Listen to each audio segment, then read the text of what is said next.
1202টা মামলা প্রত্যাহারের অনুমোদন দিয়েছি, যেগুলো ফেসিবাদের সময়, বিগত ফেসিবাদী সরকারের সময় রাজনৈতিক উদ্দেশ্য প্রণোদিত মামলা ছিল।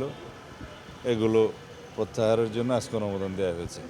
এর আগে আমি এখানে আসার পরে 1006টা মনে হয় অনুমোদন দিয়েছিলাম। আর যে সমস্ত মামলা প্রত্যাহারের জন্য বিগত ইন্টারিম সরকারের সময় উদ্যোগ নিয়েছিল, রাজনৈতিক উদ্দেশ্যে হয়রানিমূলক, মিথ্যা এবং বানোয়াট মামলা দিয়েছিল বিগত 17 বছরে রাজনৈতিক কর্মী সহ অন্যান্য সমাজের বিভিন্ন স্তরের মানুষের বিরুদ্ধে, সাংবাদিক সহ, সেই সমস্ত মামলায় বিবেচনা করা হয়েছিল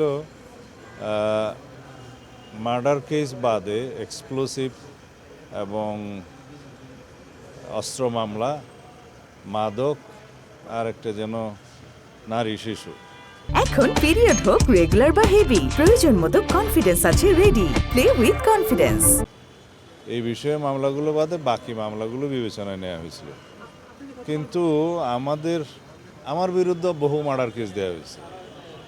বিস্ফোরক তো আছেই, অস্ত্র মামলা আছে, রাজনৈতিক উদ্দেশ্যে এরকম মামলা দেয়া হয়েছে। এগুলো সত্যিকারভাবে যেগুলো রাজনৈতিক উদ্দেশ্যে দেয়া, এগুলো যাচাই বাছাই করে পুনরায় রাজনৈতিক মামলাগুলো প্রত্যাহারের বিষয়ে আমরা আর একটা উদ্যোগ নিচ্ছি, এবং এটা যাতে কোনো অপব্যবহার না হয় সেজন্য যথেষ্ট সতর্কতা অবলম্বন করার জন্য কি করা যায়, কিভাবে যাচাই বাছাই কমিটি করা যায়, সেগুলো চিন্তা করছি। এটা আজকে কালকের মধ্যে সিদ্ধান্ত হবে।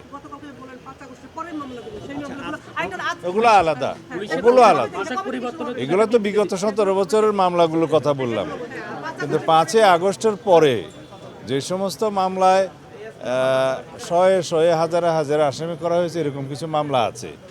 ওখানে হয়রানির উদ্দেশ্যে বিভিন্ন হয়তো শত্রুতামূলক কিছু লোককে আসামি করা হয়েছে বিভিন্নভাবে, কিছু সুবিধাবাদী শ্রেণী, এরকম কিছু আমাদের নজরে এসছে। এগুলো যাচাই বাছাই করে আমরা ফাইন্ড আউট করবো, একটা বিহিত ব্যবস্থা করতে হবে, কারণ আইনের শাসন প্রতিষ্ঠা করতে হবে।